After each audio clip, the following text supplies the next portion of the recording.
Oops. But I was my mother quail, and she's a lot, has a much bigger part in the book. We just kind of were in the background. And Nancy was the bird of paradise, and she had a solo.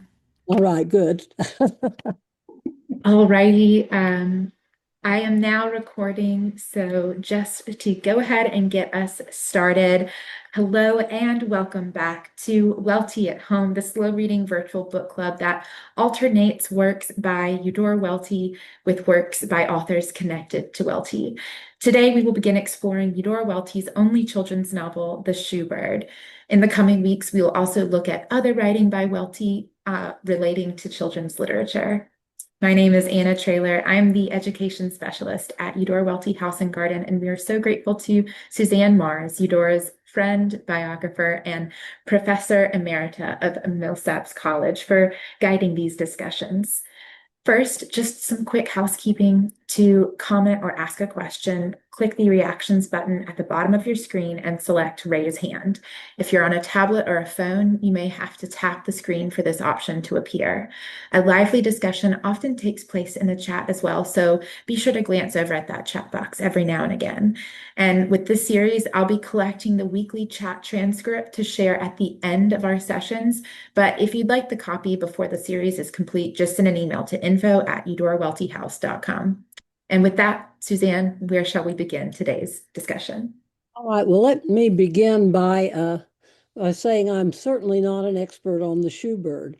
Uh, there is a person who is, and that person is named Pamela Merriman, who spent her Eudora Welty Fellowship working on the shoe bird. And if you haven't read her article about the shoe bird, Anna will send you a link to it, or maybe you already have, Anna, I'm not sure. But it's called Words Are for the Birds, a transformative role of word study in Eudora Welty's The Shoe Bird. So I recommend that to you. But I'm going to try to give you some background information before we start discussing the novel or the story or the children's book, whatever we're going to call it. And then what I'd like for us to do is to discuss it as we would any other work of literature. And then at the end, I'd like for us to discuss it as a work of children's literature, to think about it as being for children, as being written for that specific audience. So if we can divide our uh, discussion up that way, I'll be happy. But I'm happy also to go wherever you all want to go. All right. So Dermot Russell wrote a letter to Eudora Welty in September of 1962 saying to her, this is her agent, I think I can get you an advance of $2,000 for a children's book from Harcourt Brace Jovanovich. And then Eudora thought about it and she needed money. This was a difficult time. Her mother was in poor health, would within a year have to go to the Martha Coker nursing home in Yazoo City to stay. Would come home again, but then would go back for the rest of her life just after Christmas, I think it was in 1963. So the expense of that, the strain of that, the upkeep of her house, which needed a new roof, um, all of these financial pressures were on her. And so she thought maybe this was a good idea. And she did produce a manuscript of a children's book called Pepe the Shoe Bird, which she sent to Russell in March of 1963.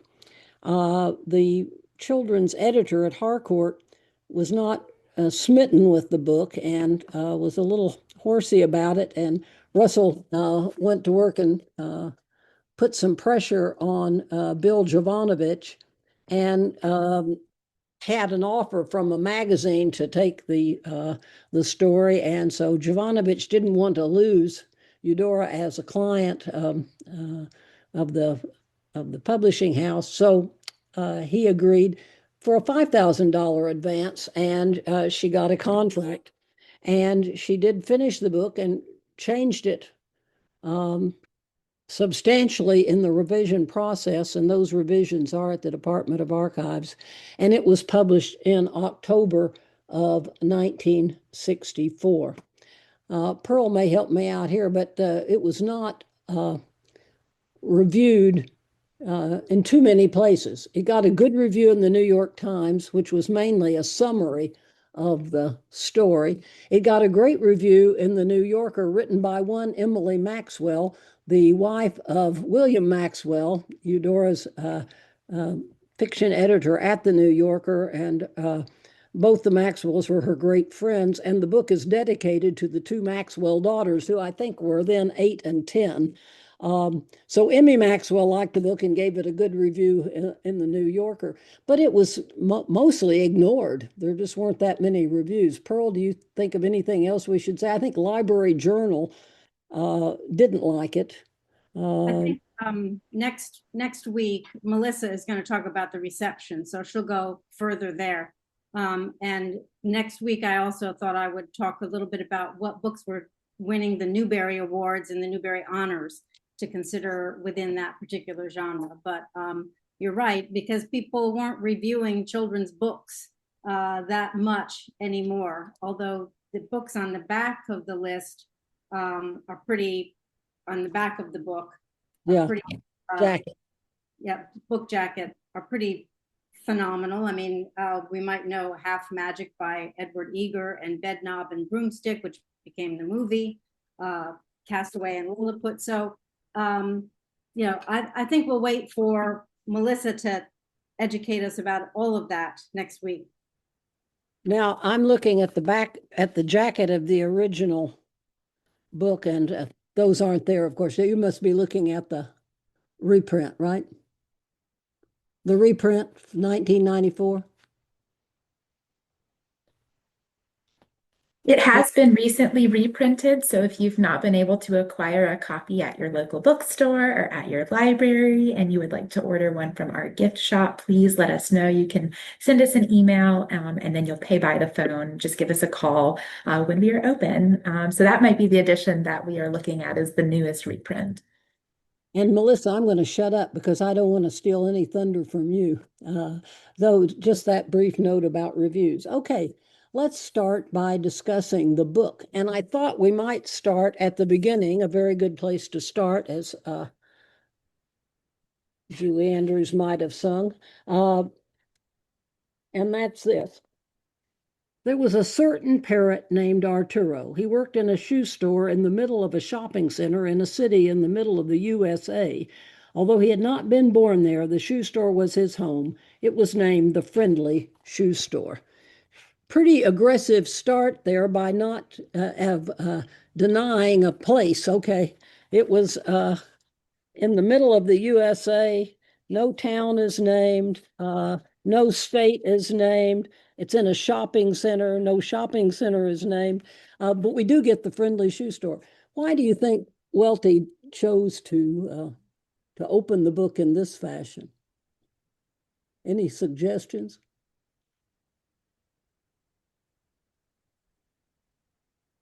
One Ann Waldron, biographer, singles this out for criticism.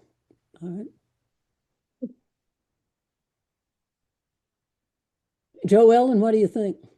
I think it's a fairy tale beginning, and she's slipping us into a different world. There was, it's not quite Once Upon a Time, but it's similar. And he worked in a shoe store in the middle of a shopping center in a city in the middle of the USA. So it both could be anywhere, or we could be slipping into another world. Yeah, it is kind of reminiscent of Once Upon a Time, isn't it? And so here, a child who's read fairy tales, and now as an adult is writing her own kind of fable here. Harriet? Mhm. I was just thinking that to the extent that the book is being produced in the mid 1960s, and that the book has some responses, that some of the issues of the times are in the book. We're being educated towards freedom. That it might have not been a good time to place it too specifically, that maybe we're avoiding placing it in her home state. I hadn't thought about that, but of course, the very month that she finished the draft is when she gave a lecture at Millsaps, which she had to insist would be integrated, and in which she read Powerhouse, and which contingent from Tougaloo College attended. I mean, so these are fraught times, yeah, and that might be part of the issue. I think it's also, but it does involve issues of freedom and freedom over the country, I think. Yeah. Pearl. I just wanted to suggest when she says middle of a shopping center, that just seems like it's the middle of the town, like the main street, because they didn't have big malls necessarily, then either big shopping centers that you would be all enclosed or the open air malls that were just about coming in. So I think she's thinking about the center of town where there is shopping. And it did make me think about the one little shoe store in my little hometown where we could go and buy Buster Brown shoes. Yeah. And I think she is playing upon that small town feeling, even though I wonder, I haven't read the drafts, but is this how she actually started, or is this a revision? Does she know she's going to go into all of that marvelous wordplay, which wasn't necessarily the fashion in children's books at all at that point? That comes much later. Yeah. I also wanted to say, I think this is an invitation to children to use their imaginations. So if you leave it open somewhere in the USA, it's back to that fairy tale thing. Engage your imagination. It's your place. Create your place. Come into this world. Yeah, Rebecca. By the way, I want to mention that Pearl and I are old enough to have gone to shoe stores. You don't really find them much anymore. I used to love to go and put my feet under the X-ray machine if they had the shoe store. And so, and I remember Mr. Stoneman, the shoe man, who sold us our shoes. So it's a different world from our own. Yeah, go ahead, Rebecca. No worries, no worries. And sorry, it takes me a minute in Zoom to figure out the hands. I can't help but think about, especially with hearing you read it, as I'm sort of, and this is my first time studying this book, looking at the illustrations that were published along with it, because my eye was, when you were reading it and looking at this illustration, drawn to the words "had not been born there," and the sort of juxtaposition with this sort of strangeness and foreignness. He'd not been born there, in a friendly shoe store. And I'm literally looking at an image of captivity, right, where I see the cage behind his head and Arturo serving him, right, with the sort of the little In his thingy mouth. Yeah. in his mouth. And I was drawn to that, especially with a name that kind of is reminiscent of Arthur, to get back to your point about fairy tale, but in other lands like Spanish or Italian. And so he seems to be also America to me almost as a place of otherness that is brought to serve, and kind of an irony there. Now, Pam Merriman talks about the first version, which was much more focused upon Arturo, Pepe, as he was called then, in the cage. You'll notice in this illustration, he's out of the cage. He has the run of the store. There is Mr. Friendly, the friendly shoe store. It is a friendly place, but it's also the name of the owner, Mr. Friendly. And I think you see him, but he's a servant, as you say. He's bringing the match for the pipe, but he's out of the cage at that point, I think. Yeah. Pearl. And then I'll move on to something else here. Yeah. Since Rebecca pointed out the illustration, I'd point out that Beth Crush did these illustrations, and Joe and Beth Crush, a married couple, they illustrated the Ponder Heart. They also had illustrated some of the other Newbery books that were in fashion at the time. So maybe we can talk a little bit more about that. I think Mary Beth Fell wrote a piece in the Eudora Welty Review about the illustrations. I think she interviewed maybe the Crushes or something like that. I'll look that up and send that forward. I think we might move on. Let's move to the end of the chapter. I'm never going to get through this book. But anyway, let's move to the end of the chapter where Robbie Thompson, or is it the next chapter? where Robbie Thompson utters his immortal words. Okay. Well, goodbye now. The Thompsons are leaving. Goodbye now, said Mr. Friendly. And come again, said Arturo. Goodbye, Mr. Friendly. Goodbye, Mr. Clark. Goodbye, Miss Casey. Goodbye, Arturo, said Jane. Robbie, up to now, hadn't said a single word, but as he walked out through the door, he turned back and yelled inside, "Shoes are for the birds."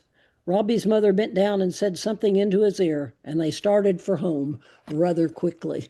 So why don't we talk about wordplay in this book and what you make of wordplay and that first notable example of that, shoes are for the birds, which Arturo takes literally, rather than metaphorically. What about wordplay here? And why do you think Eudora is so focused on wordplay throughout? There's sail and sales, S-A-I-L, S-A-L-E. There's shoe, S-H-O-O and S-H-O-E. There's reduce, the meanings of reduce. One of my favorites where I forget who says it, that Freddie the cat couldn't stomach more than one of us. Yeah, Monica, what do you think? Well, it reminded me of some of my other favorite children's books, like Alice in Wonderland plays on like the literal meanings of Mm, things. So it reminded me of that. There's this kind of like children's understanding of the world and hearing words and taking them literally that leads to a lot of fun in children's books. It also reminded me of what I think is probably a contemporary of this is Beverly Cleary's Ramona books, in which several of her books, Ramona like talks about asked her mom to turn on the Donzer because it gives Lee light, which is what she's learned at school about the dawn's early light. mhm. Or her kindergarten teacher asks her, says she can sit there for the present. And Ramona thinks that if she stays at her desk long enough, she's going to get a gift. So I think this is like a really wonderful trend in children's literature of acknowledging the confusion of the world through a child's perspective that also can lead to fun. Like you said, like the reducing part in this was great. Yeah, thank you. Yeah, well, love those references to other works of children's literature. Harriet? Yeah, I've just been reading children's books to my grandkids, and the great egg escape. Where that is a story of the escape of eggs from a carton, and the characters' names are Meg and Peg and Egbert and Shell and Shelby. That play on the fun of language and its echoes. But it's also we're also paying attention to the way that words mean different things, that a single word can mean different things, or that a word that sounds like it is one word can be another, that words are serious things. I mean, I tend to think about the book as a kind of coming of age story, where Arturo moves um, from thinking about from having a skill for repeating words to studying and understanding words, and using his dictionary, which of course makes me think about the dictionary in the dining room at the Welty house that we just visited. So I think that there's and it's also words in a particular time period. I mean, I think of shoe, where I think of the shoe as a commodity, which is expensive, and there are many shoes that have to be bought for a family. But if this family can afford those shoes and be well supplied, but it's also shoe, as in shoeing something so that it flies away. But it's also shoe. There's also shoe as exclusion, as excluding. Shoeing somebody so that they're no longer part of the family. This family that has 4 dozen different kinds of birds in it, and they're all accepted as members of the family. Yeah, the dictionary, let me just say, Eudora Welty, the family dictionary that they looked up words during meals, Then Eudora gets the dictionary from her father, the Merriam-Webster. And when the OED came out in reduced print edition, she bought that too. I mean, here is a person who loves words, who is very conscious of the ambiguity of language, of the multiplicity of meaning of words, and of the importance of precision. Yeah, G. Bear. And this misunderstanding of words is a standard kickoff for comedy. We can think of Who's on First, with Abbott and Costello, and Jackie Gleason. I'm sure had plenty of episodes from this era. Any 30-minute sitcom, we look back at Dick Van Dyke, and any number of shows from the history of comedy would kick off on somebody misunderstanding a word, and it plays on through with the sale and the other shoe and all the other words that are, kick off for the fun. And it's straightforward and simple enough for actually counting commercials, a 20-minute comedy or a children's book or, a 3-minute joke. Yeah. Oh, Joe Ellen? Oops, can't hear you. Yeah, I just almost off the top of my head jotted down several things.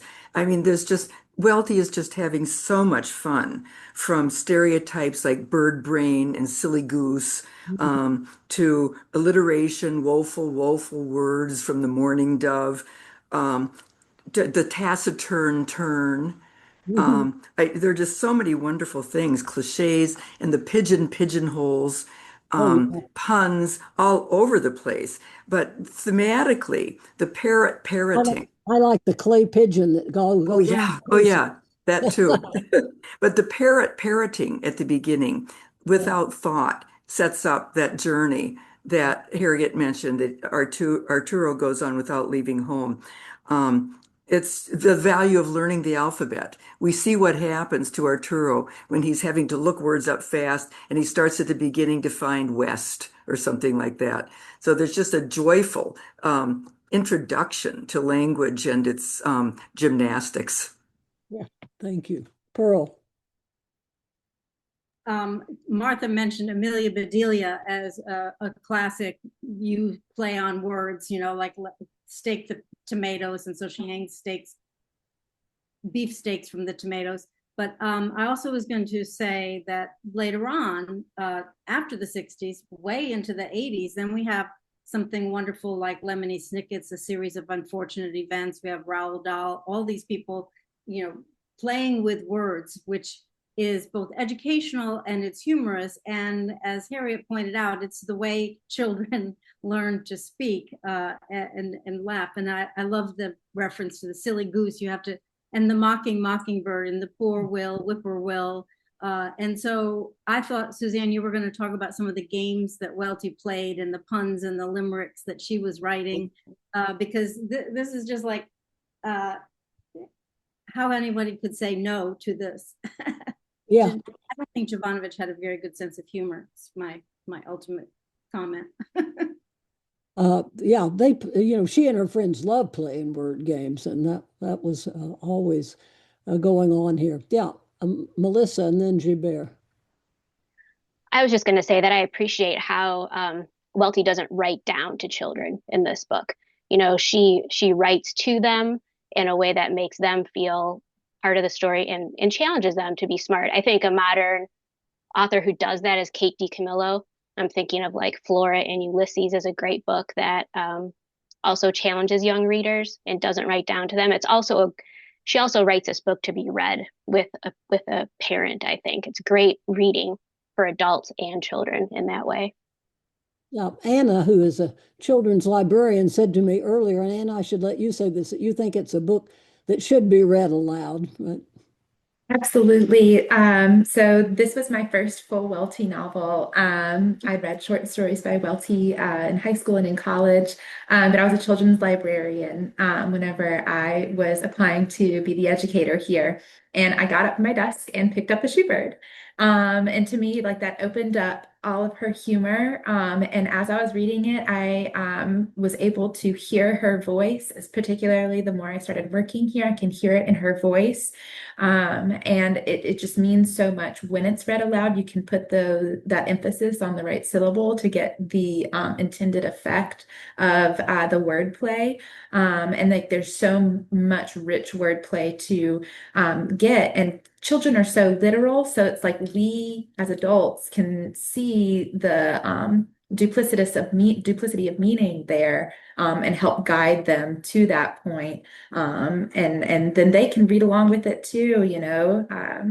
It's just, I think, really delightful. I will say that William Maxwell wrote a letter to Eudora in which he said when they got the book that he read it aloud, the family read it aloud together. So Bill, Emmy, and the two girls read the book, and the whole family enjoyed it, he reported. So, should we talk about some of the individual birds? You want to pick out your favorite bird to discuss and the function that bird might be playing here? Pearl, you want to start us off? Well, I don't know if it's my favorite bird, but it's not my favorite bird at all. But I wanted to say about the mockingbird. Oh, yeah. The mockingbird just takes his mocks too far and is too aggressive. And I think Welty is to be congratulated and recognized for allowing Freddie to eat that bird. So there are, you know, I mean, some editors for children's book don't want the dog to die, don't want anybody to die, but that's real life.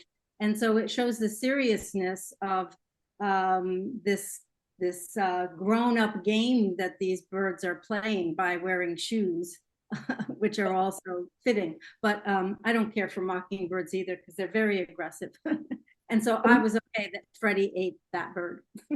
I was impressed that nobody mourned the death of the mockingbird.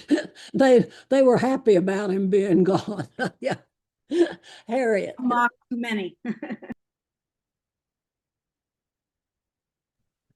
Yeah, I think about all those mockingbirds in Welty's works, and seeing, One in 1963, and where is the voice coming from? Of course, yeah.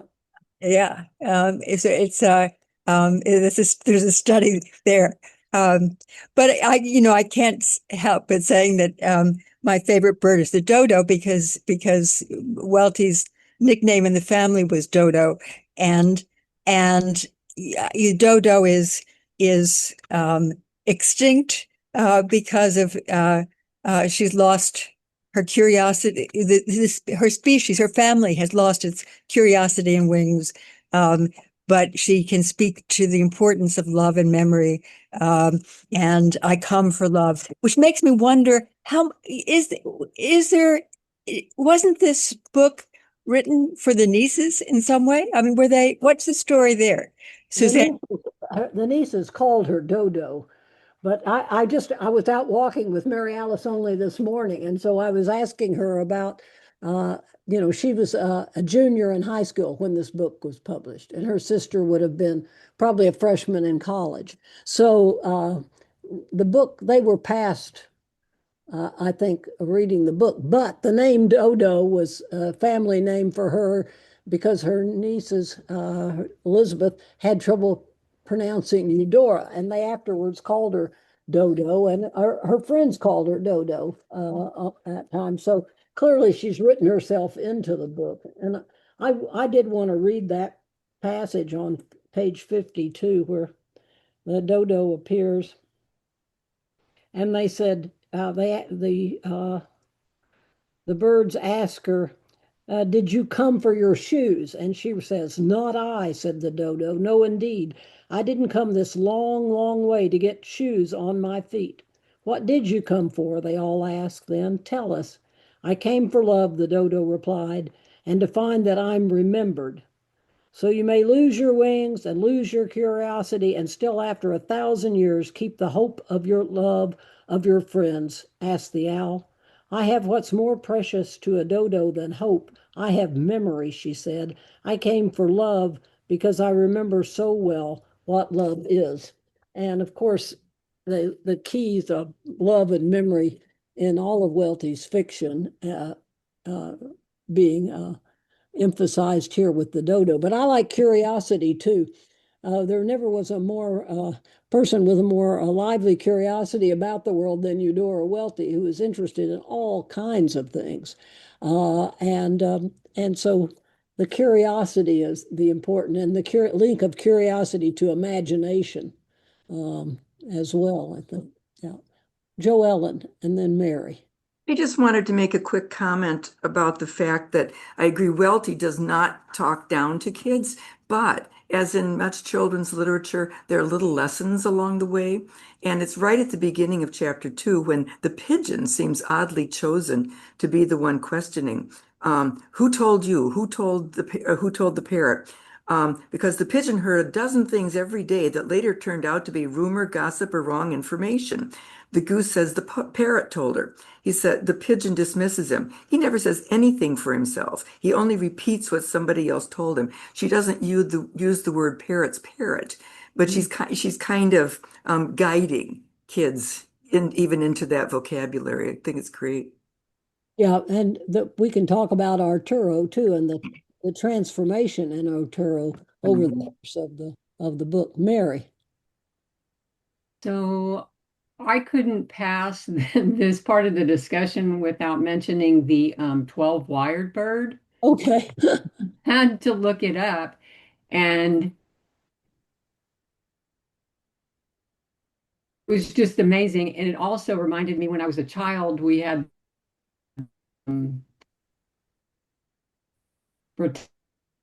mentioned Eudora's curiosity, and I think that ties in with her curiosity about the oddness of things sometimes in the world and how children can grab that and expand their imagination. So that's my comment. I love the 12 wired bird as well. Yeah. Rebecca. Yeah, I just wanted to add one thing about the dodo, which I found really curious as well, especially in this notion, maybe having come from the recent Welty conference, and that's for the future to say, right? Where the dodo literally is like, that's for the future, right? I don't need to be concerned about that. When you're extinct, you don't have to think about that.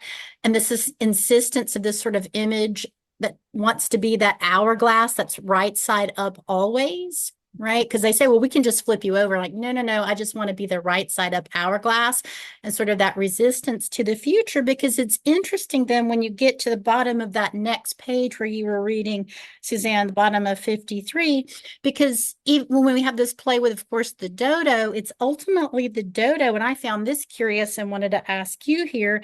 It's the dodo that gets them thinking about the fact that the shoes mean they can't fly. Right? Because it's when the dodo just leaves, right, with that sort of lack of curiosity, the sort of magical power, where the owl's like, wait a minute, we can't leave by the way we came in. So it becomes kind of this pivotal moment where they realize they can't leave, and then in walks Freddie, right? The sort of the consequences of being ground-dwelling creatures. And so I wondered about the dodo being that kind of pivotal moment there. I think it is, and it's in the 7th chapter, just past the middle, the point of the pivoting of the plot. And of course, in the lack of curiosity, I said Eudora wrote herself into the book, but she didn't in that regard, because that's the opposite of Welty. And so she wasn't extinct. She was she might have worried about being extinct as a writer, but she was not. And some great works were going to follow. So yeah, I do think you're right, Rebecca. I think this is a pivotal moment. Yeah. What about the Phoenix? Any comments on the Phoenix? We could turn to the passage on page 64.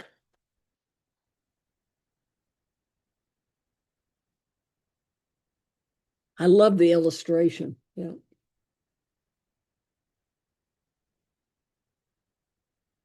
Not 64. Let's see. Well, where to read about the Phoenix? It is 64, chapter 9. Yeah, chapter 9. I didn't want to read the whole chapter, but well, I can read the beginning. You know, out of that darkest moment, that's and Arturo has just yelled out, free the birds, to whom it may concern, help. May we expect a reply at your earliest convenience, free the birds. He yelled in all the languages he knew, and he knew parrot, Patagonian, English, pidgin English, commercial English, goose, and Latin. All the night seemed to listen, and who answered his call? This time it was the phoenix himself.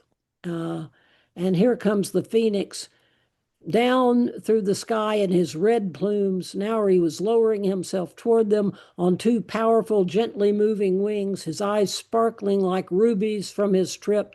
He had come from the ends of the earth.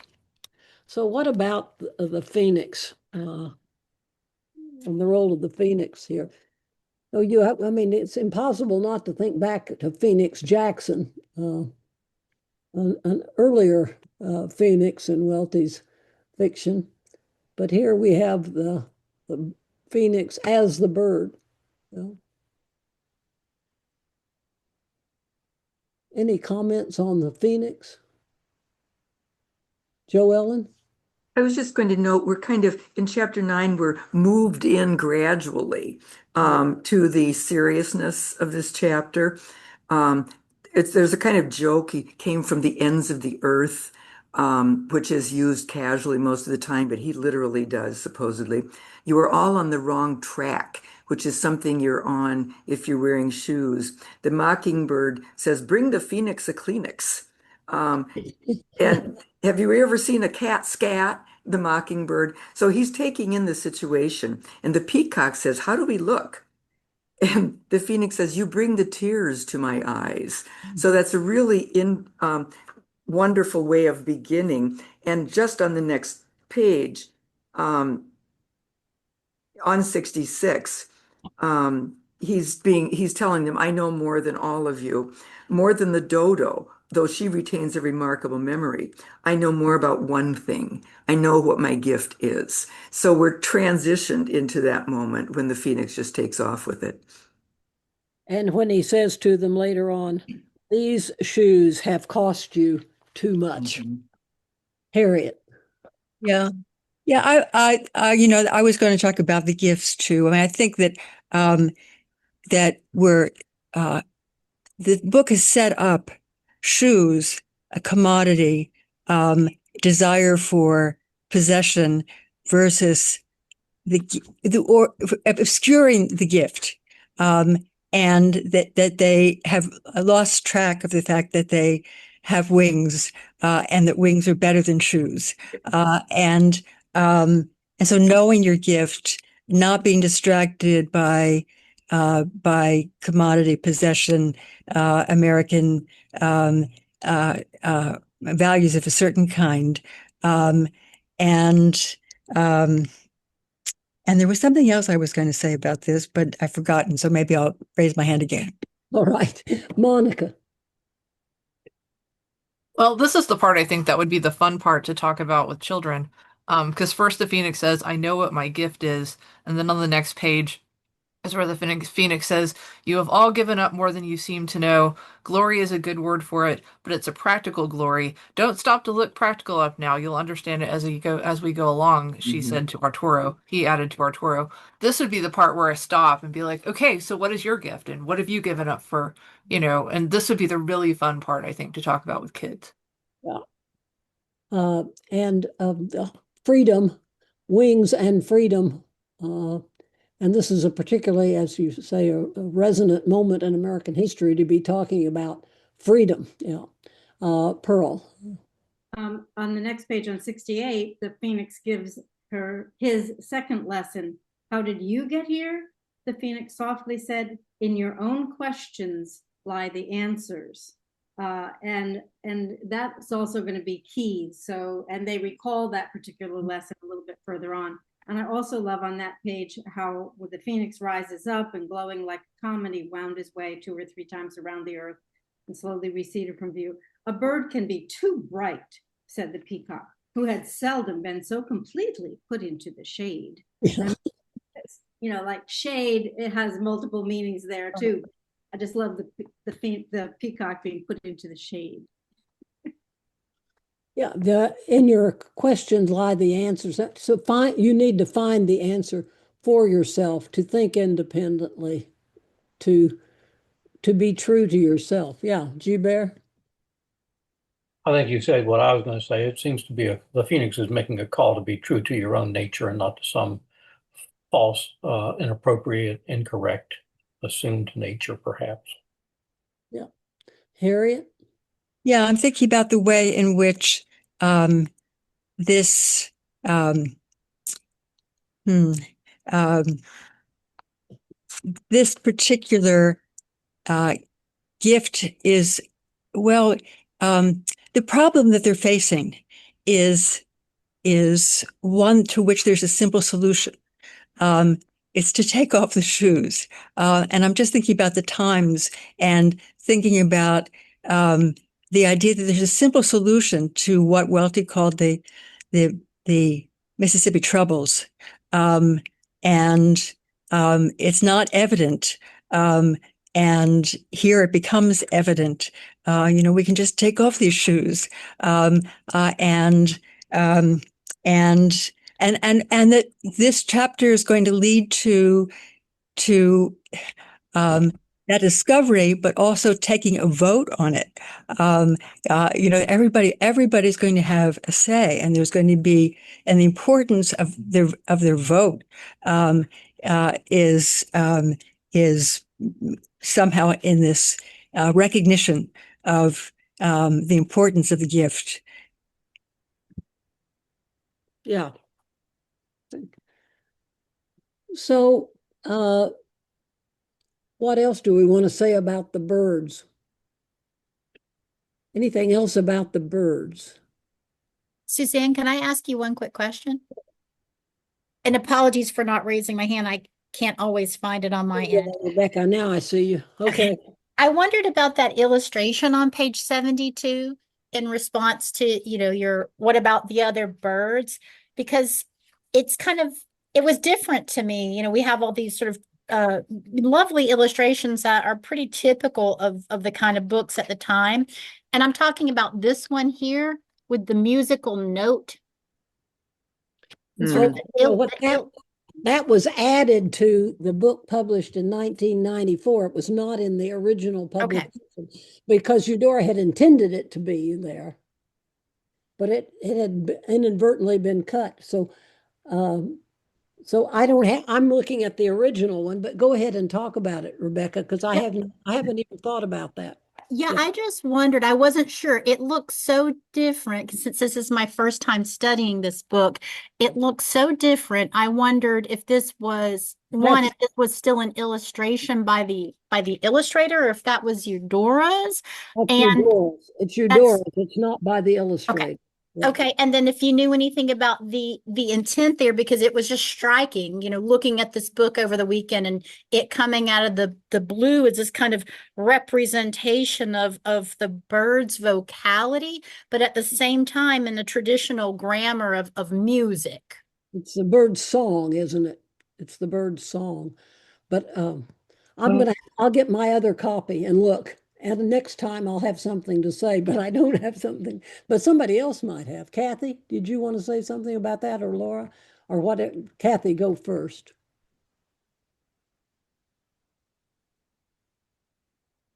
Can you unmute? Oh, we can't hear you.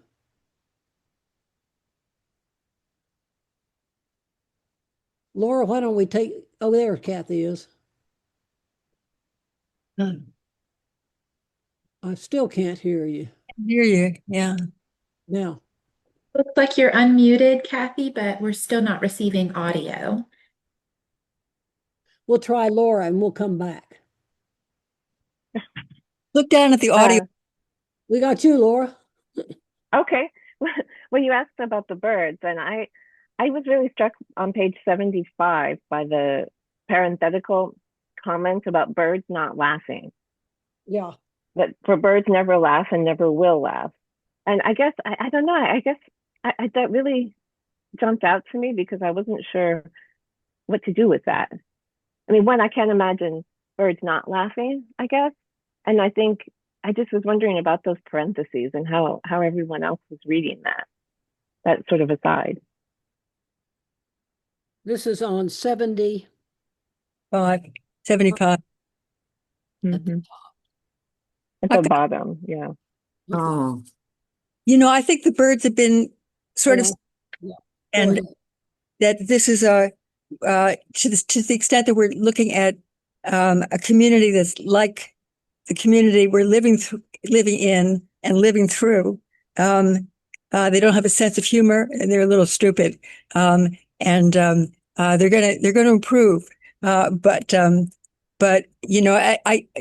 wonder about the crow and whether we're supposed to read that as Black representation or as Jim Crow, who's saying this is how we vote. So I mean, I think that the lack of humor um, is part of silly goose, maybe. Wonderful as it is to have wings and fly, and wonderful as it is to laugh, for some reason, nothing that flies has ever laughed, and nothing that laughs has ever been given wings. Each has his own gifts. Um, the mockingbird is trying to elicit laughter, but doesn't. It just elicits resentment, I think. Um, I don't know, maybe it's quite literal there that the sound of laughter is not coming.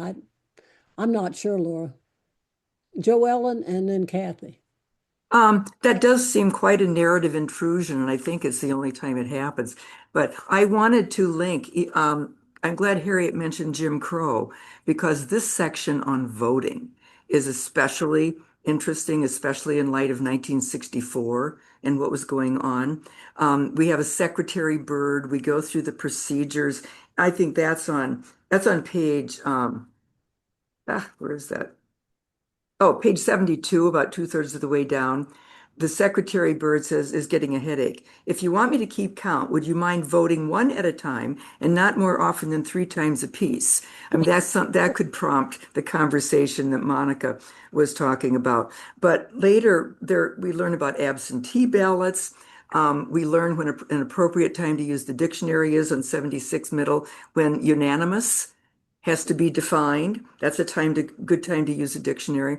And so it's almost like a tutorial on voting, straightening out some ideas. And in 1964, that would have been especially crucial. Let me mention another article by Elizabeth Cruz that does deal with this time frame and these sorts of issues. It was in the Eudora Welty Review. Yeah. Laura, you want to go on? Did you have something else to add? No? All right. Anything else about these birds? What about Arturo on page 74? Let's look at that. Another little moral here.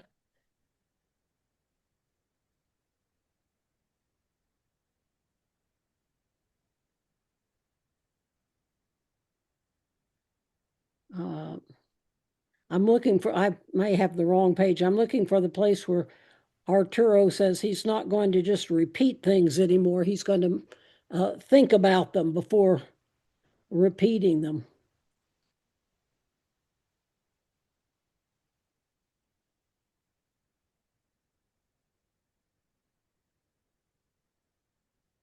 Well, I've failed you here. I don't have the right place. I think it might be page 76. I'm trying to find it. You're in the right area. He changes his motto. Right. Changes That's his what I'm motto. looking for. Yeah, it's on page 76. He changes it to if you hear it, think it over. Yeah. I see now that if you hear it, tell it is a motto for very young parents only, said Arturo. If you hear it, think it over. That's better. Yeah. So the the change and the importance of change, the ability to change and not and to learn and to grow being emphasized here, I think, at the end. Yeah. Pearl, and I then think Joe. also another sort of theme that's being developed here is the importance not just of being friendly and of thinking things through and looking up what words mean and how they can be translated, but also the whole idea of family.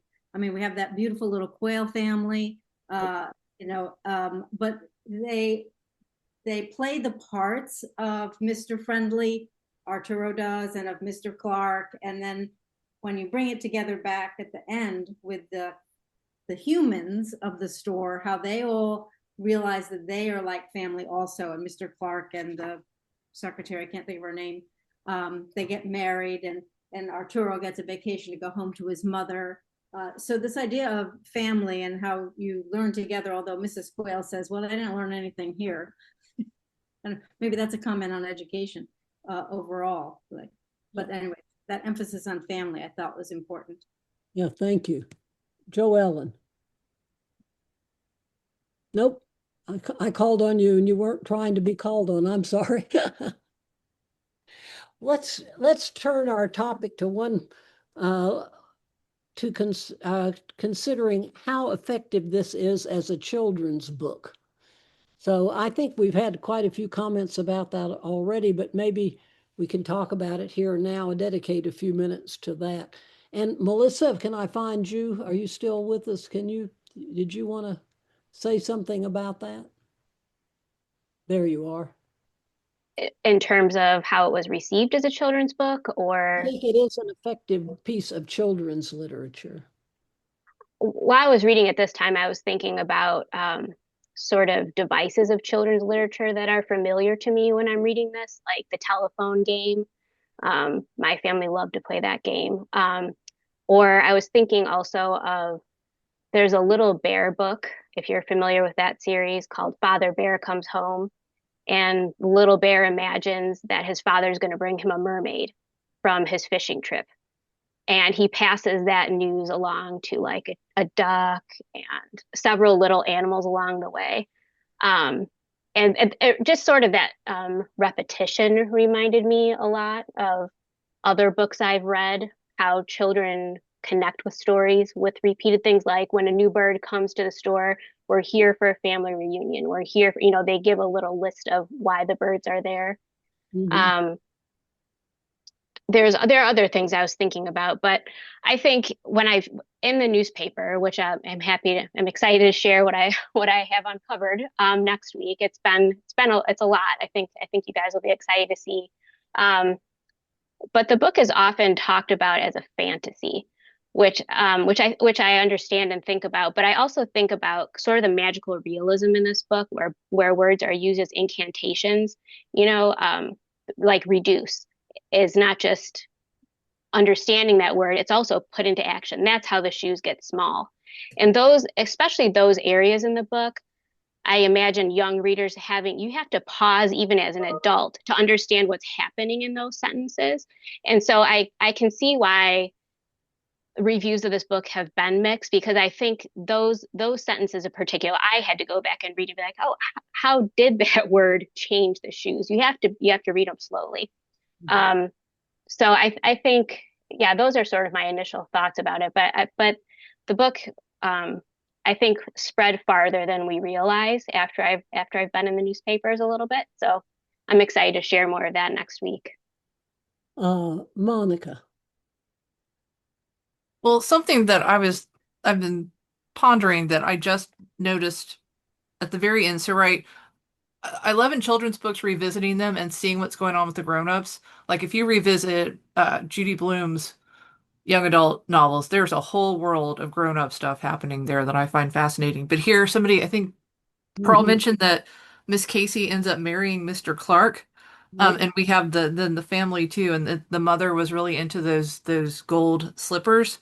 Um, and at the very end, page 87, Miss Casey finds the wreath left by the 12-wired bird of paradise. And then she says, and after the wedding, she married Mr. Clark. She forgot off his worries completely. But up until then, she did worry about that pair of golden slippers changing into a goose egg. Yeah. And I've been interested in the fact that the golden slippers that we find out actually are just made of paper, and are for display purposes only. And the goose ends up wearing them, um, into their backyard. But here, the pair of golden slippers changes into a goose egg. If you think of goose egg meaning zero, that's a really fun statement there at the end that I just noticed. I missed it. Thank you. Uh, uh, I think about this as a children's book. What does Eudora Welty want to leave with children? What she want to give to children? And I think the gift of imagination, the gift of words, the gift of memory, the gift of love, the gift of family. All of these things would be the sort of core values that come out in all of her fiction. But here she's trying to do and engage the children's imagination. So, but I'm going to leave it to those of you who deal with children more often than I do to talk about how effectively that happens. Joe Ellen and Rebecca, and then Joe Ellen. Yeah, I wonder a little bit about the message at the end myself, especially on the last page, on page 88 in my copy. I wonder if it was just me or if anybody also read a little hubris in some of Arturo's final comments, because, he's had this experience. He's, he learns now instead of repeating, yet he kind of dismisses the Phoenix as having anything left to tell him. He says, but after the surprise party, I believe I can keep my head about anything and not have to bother the Phoenix again to come to my assistance. And then he goes on to say, and after all, maybe the Phoenix will basically discover that he might have something left to learn, right? And so for me, and then we end with this statement, the last line of the book is he was back on the job, right? And so I wonder a little bit if there's some hubris there in Arturo not thinking he necessarily needs the Phoenix anymore, especially if we think about the Phoenix as making a comment about knowing your nature and your gifts, and whether or not him being back on the job is a kind of unlearned repetition, because it's not in a Patagonian parrot's nature to be in service at a friendly shoe store. And so I wonder if there's also kind of a duality there between the beauty of all the things being offered for the kids, but kind of also a little sort of darker sort of underside there. I'm the eternal optimist, Rebecca. I looked at that as everyone has something to learn, that there is always more to learn, even if you're 500 years old. And he says, and there does seem to be a whole lot. No, so I saw it in a more positive note. I don't know what others thought. Yeah, Joe Ellen and then Pearl. I do think, Rebecca, that the notion of the cage has been transformed. It smacks us in the face on the first page. We don't think about it too much after that. But by the end, we're told that when Arturo wants his own private space, he draws his own curtain, and that's his private office. And I think that kind of links up to the business that you were talking about with the Phoenix, where he remembers in your questions, or in my questions, lie the answers that I can think by myself, perhaps in this private space. And then a paragraph or two down, he's recognized that there are private thoughts, that thinking for yourself and things that you don't change in the language, whatever it is, Patagonian or English or Pidgin English, that is nearest his own heart.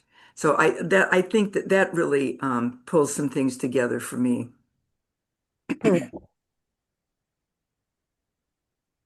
I have I had the opportunity to teach children's literature, children's and young adult literature, many times at Georgia State. And so I like that question about how does this fit into the genre of children's literature. And today it would be a middle grades novel. They've separated out YA to make a middle grades section. And you write about it being fantasy, pulling from fairy tales. It's still the sort of a kind of a Bildungsroman. I mean, there is this journey to learning and to change that Arturo goes through, so that's important.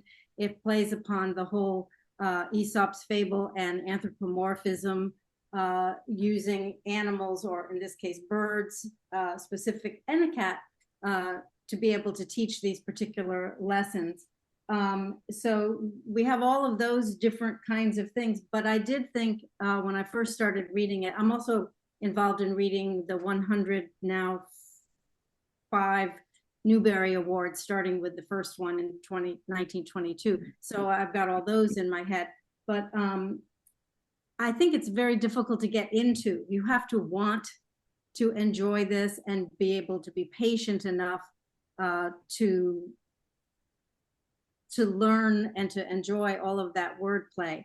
I mean, she does a good job, I thought, of having it be in the shoe store, which was be a common experience, as we pointed out in the beginning. But I thought it was a little like, what's going on here? And they don't even know what a carrier pigeon is anymore. So maybe in '64 they knew what a carrier pigeon was. But so I'll be interested to see what Melissa found from all the reactions. Anna?